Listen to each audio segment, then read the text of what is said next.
My story starts in late July. It was July 21st, I think. It was the first day of our holiday, a hot July day. I stood in the sun and looked at the sea. It was 11 o'clock in the morning. I was on the boat at Portsmouth with my mother and father and my sister, Louise. Seabirds played near our big boat and the small boats near us on the sea. They were all happy on the first day of their holiday too. And suddenly there he was, this tall, quiet boy in a blue and white shirt. He was really good looking. I'll always remember the first time I saw him. He didn't see me then. He was with some friends. One of the boys was his brother, I think. They had the same blue eyes, the same mouth and nose, nearly the same hair. His brother and one of the boys with him tried to catch the seabirds and he smiled at them. Then they came and stood near us, and they talked about the small boats on the sea. I watched them over Louise's head all the time. His brother and his friends made a lot of noise.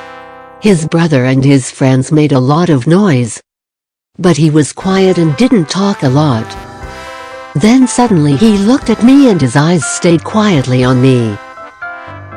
And he smiled his lovely smile with his shy blue eyes. The people near me on the boat, the sun, the sea, the birds, the noise of his friends, time, it all stopped. At that moment there was only him and me and him. Him and his smile for me. Only the two of us. Slowly, very slowly, the boat started to move away. Across the water to Spain. It takes a day and a night on the boat from Portsmouth to Santander, in Spain. A day and a night together, on the same boat with him. We'll be on this boat for a day and a night. Perhaps I can talk to him before we arrive there. Perhaps I'll see him again this evening. It was a big new boat with cafes, shops, a cinema and a disco. In the evening Louise and one went to the disco together. We had a Coke and listened to the music and watched the dancers. But he wasn't there. Then suddenly a tall boy in a black and white shirt came in. It was him. He was with a friend. They stopped and looked slowly at all the people in the disco. It was dark in there and he stood and looked for a long time.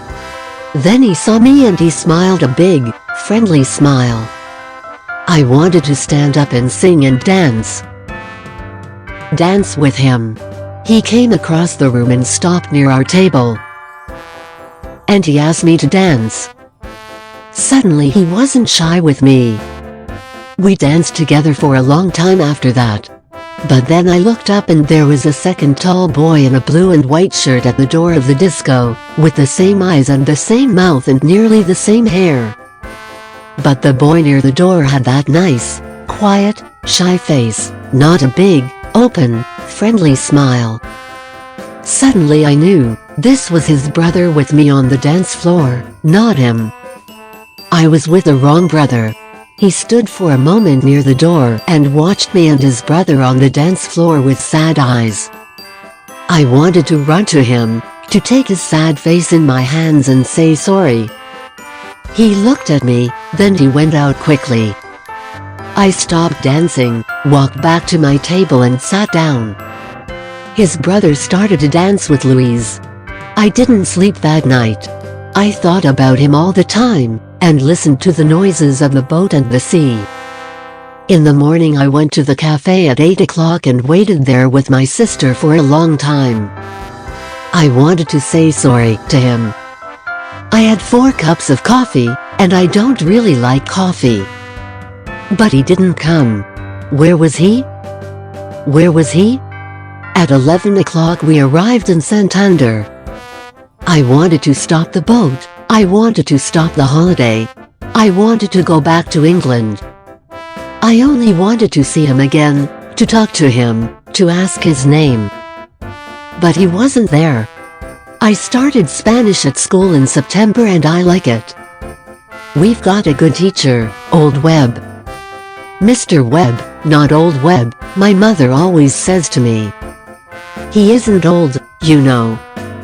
Old Webb, sorry, Mr. Webb, always takes some people from our school to a place in Spain for the first 2 weeks of the holidays, every July.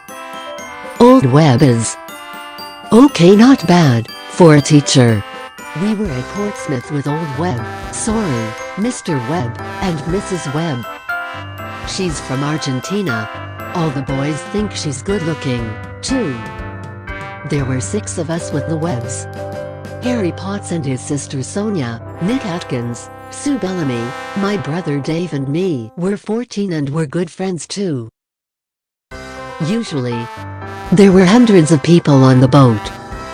It was hot in the sun, a lovely day. People watched the sea and the small boats. I liked being in the sun and thinking about the 2 weeks holiday in Spain. Old Webb started one of his stories about Argentina, but I didn't listen. I started to look at the people. And this girl was there, near me, a really good looking girl with nice brown eyes and black hair. I'm really shy and I'm not very good with girls. I didn't talk to her then, but I watched her with her sister and her mother and father. Then they walked away and she smiled at me for a moment before they went. My brother Dave saw her, and he laughed quietly at my red face. I wanted to see her again, perhaps in the cafe at lunchtime, or perhaps in the cinema in the afternoon. But she wasn't there and I don't remember the film. In the evening we had a drink with Old Webb and lovely Lucrezia.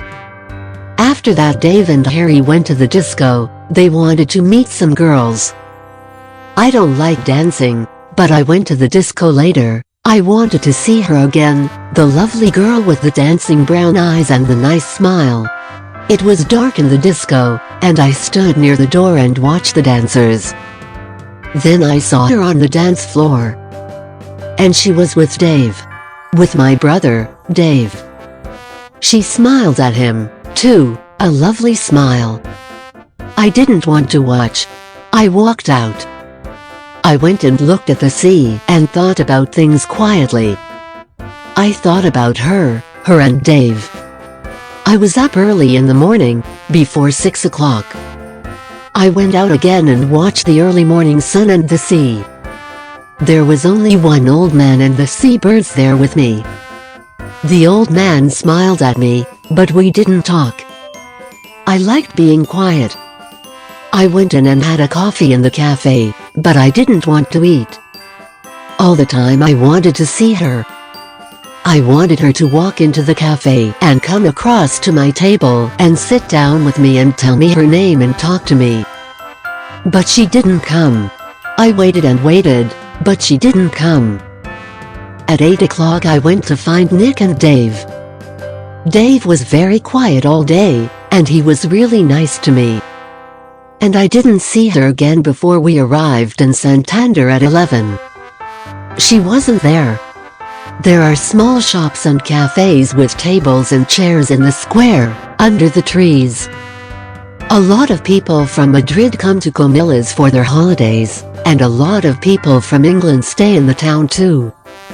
In the evenings in June and July and August people like to walk in the streets of Comillas. They stop in the square and stand and talk together. Their children play together. Some people sit at the cafe tables and have a drink and watch the children or read their newspapers or talk. It was disco night in Comillas on the evening after the boat arrived in Santander from Portsmouth. There were a lot of people in the square, Spanish people from Comillas and Madrid, but families from England and France and Germany and Holland too. Some of the English families from the boat were there now, in Comillas for a night or two. Donna was there with her family, at a table under some trees. Her eyes were on the dancers. But she didn't see them. The music was in her ears. But she didn't hear it. She didn't want to look or listen or dance. She didn't want to be there. She only wanted to see the lovely, shy boy from the boat, perhaps to dance with him. First, Mr. and Mrs. Webb wanted to go to a little place near the beach where they always had good fish. They wanted to have a good time on their first evening in Spain, and later there was the disco in the square at Comillas. Mark didn't want to go. He didn't want to eat or dance or talk and laugh. He wanted to sit quietly and think about the good-looking girl on the boat. Where was she now? But Dave and Harry and Nick and Sue all wanted him to go. Later that evening he walked into the square at Comillas with his friends. They found a table at one of the cafes and they all sat down. Mark looked slowly at the people at the tables near them. Donna looked sadly at the people dancing and standing in the square. Then their eyes met. Time stopped. He was here. She was here. He smiled at her with his nice blue eyes. She smiled back at him with her dark brown eyes. Suddenly he wasn't shy. He stood up and started to walk across to her. She was on her feet. Their hands met. She wanted to dance now, only with him. The others watched and smiled, they all knew. And Dave? Dave watched and smiled happily. You see, only Dave really knew the story. Only Dave knew his plan for his brother. And Donna and Mark started to dance. They were together. Thank you for watching and listening. Please subscribe my channel.